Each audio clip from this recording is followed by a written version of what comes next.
Welcome back to my channel. If you're a subscriber or check here frequently, if you're new, my name is Mike Rondo. Welcome to my channel. Today, I decided to do something a little different. I might do a few more of these as we get closer to Christmas, but I wanted to talk about some Christmas memories, and I have quite a bit of them.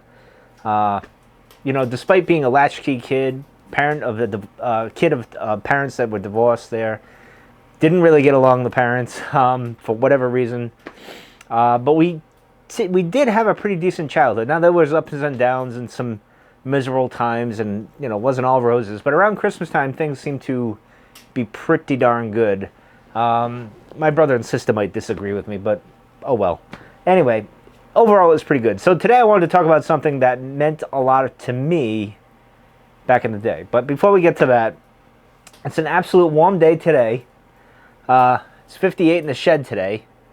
I came out here earlier because I drained the water off the cover of the pool, and it was about 51 degrees, and it must have gone up to almost 60 today, which is crazy because this morning I was out there, I was draining the pool, getting things ready. I took the snowblower out, made sure the snowblower was working and everything, because we're supposed to get a massive storm Wednesday night into Thursday now. And one model said 22 inches, 25 inches. Another model said 5 to 6 inches. So who the hell knows? I'm ready. I put up my little stakes around the yard so the plow doesn't rip up the grass or whatever. But everything's ready to go. I should be fine. And I'll probably be doing a video while there's a blizzard outside. One way or another, I will get out to the Shed of Solitude. I will find a way. I will get in here. But that'll be interesting. Maybe I'll put the camera in here and I'll sit out there and talk in the middle of the blizzard just for you guys. But anyway, housekeeping, as my friend Redcoat says. This is my favorite Savinelli, the 320. This is the non-shed one. The shed one's right here. This is going to stay in the shed all year, all around. It will never leave. The other ones I brought in, so they're not up there now. They're not hanging out there. I brought everything in that needed to be in, although, as Redcoat mentioned, the tobacco is probably going to be okay if I left it in here, but I'll take it in anyway, just for the sake of it. So the tobacco I'm smoking is, of course, Christmas Cookie. It's a pretty damn good tobacco. I like having it. It's better than Golden Days of Yore. I like this better. But anyway, and also, I have to point out, let me spark this up here.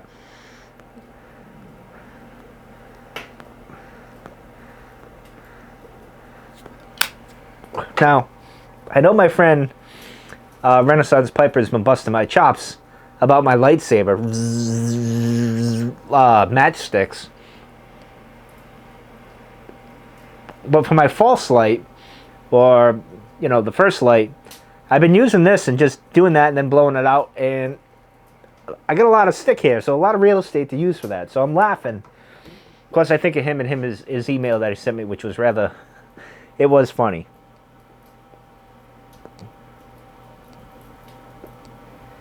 And I gotta be honest, I wish I could get this in a candle or something, because it just smells good. If I could just leave the tin open just to smell that, it's good. But anyway, so today I want to talk about a Christmas memory going back when I was a kid. I was 9 years old. It was 1985, Christmas of 1985.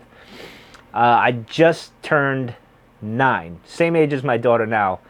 And G.I. Joe was a big thing for me. Not as big as Star Wars, but Star Wars by then, at this point, had petered out, so to speak. It was He-Man, Transformers, and G.I. Joe kind of thing. And I think the Mask was in there, too, at that point, too. That was pretty big at the time. But I remember I'd ask on my Christmas list, which makes me laugh because my daughter, when she fills out her Christmas list, she's got about 700 things. She revises her lists like over and over and over. So one year I remember doing a big list for my father. I put like 60, 70 things on there or whatever. I was shooting for the moon, hoping for the best, right? Especially in those days. Getting things like a Cabbage Patch Kid or a certain action figure or a Transformer was hard to do. And not only that, they were expensive. My parents didn't have a lot of money back then, but decent money, the middle class, they did what they could. And so I had asked my father. I said, you know what? I want the aircraft carrier from G.I. Joe, the USS Flagg. Kind of jokingly, I put it on the list, mentioned it. I was excited to see the commercials. It was an exciting thing.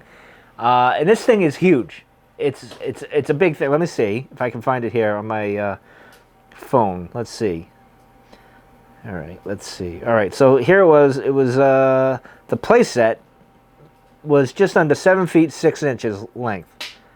It was based on the USS Nimitz class, and the flag. Yeah, it was crazy.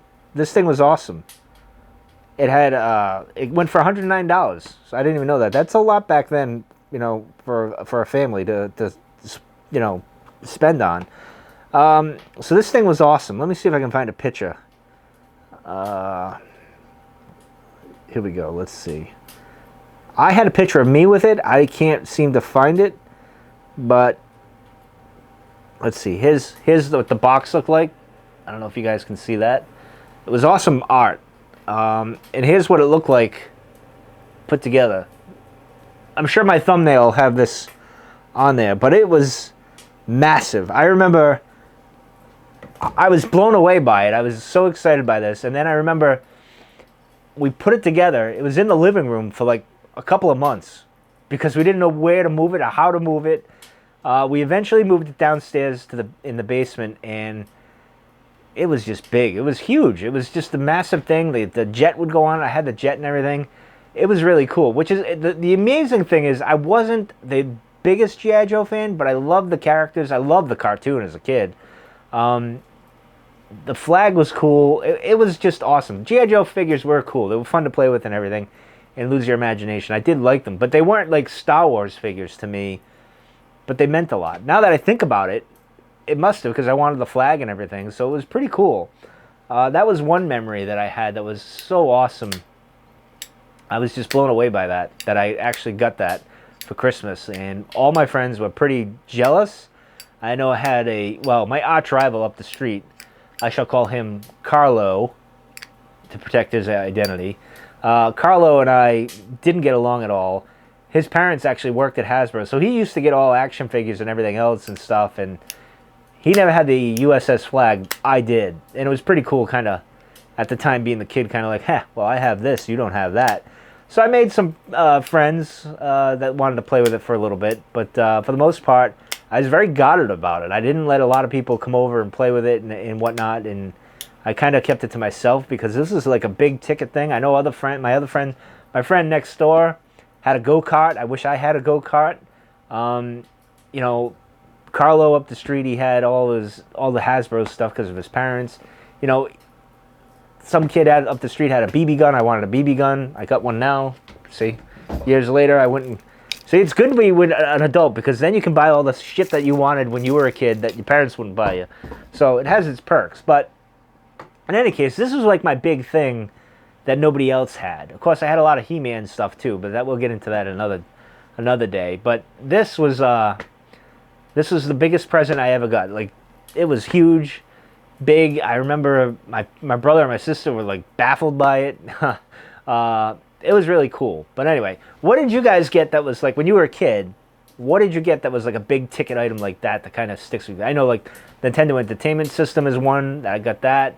That was a big deal to me. What else did I have? There was a bunch of other stuff. I'll save that for another thing. But, I got things like that as well. But the flag was the biggest one, like the giant thing out of nowhere I didn't expect and stuff. So, I don't know. What did you guys get that when you were a kid? I guess in the kid range between 5 and 10. Because after 10, you realize there is no big guy. And you realize, as you get older, it's more of like... At least for me, it started to turn into gaming systems, computers, like a Game Boy thing, all that stuff, like sports stuff, and it changed from when you were a kid to that, and, like a 10 is probably the cutoff. So what did you guys get that was pretty much like the USS Flagg, the big ticket item for you, or the thing that totally surprised you and you weren't expecting, even though you asked for it, you knew the chances of it getting, knowing that, it's hard to get, number one, and it's expensive, and the likelihood is pretty low, but then you got it, and you just didn't know what to do with yourself. But anyway, that's going to do it for today. I'm gonna get out of here. I probably won't be here tomorrow because I gotta get up early. I got the Mando Monday stuff all done. That's ready to go out for tomorrow morning. But I gotta do the Cantina Cast, which they'll be recording live tonight. If you want to check them out over at the Cantina Cast YouTube. But I gotta post the show so it hits all the other places where you can find a podcast early in the morning. So I gotta process that. That takes a little while, and then get that out and whatnot. So, but anyway, I probably won't do anything Monday, but Tuesday I'll probably do something. Wednesday night probably at some point, and Thursday in the middle of a blizzard I'll probably do something. But anyway, I hope you guys are staying safe, having fun, enjoying life like I am, and I will see you guys next time.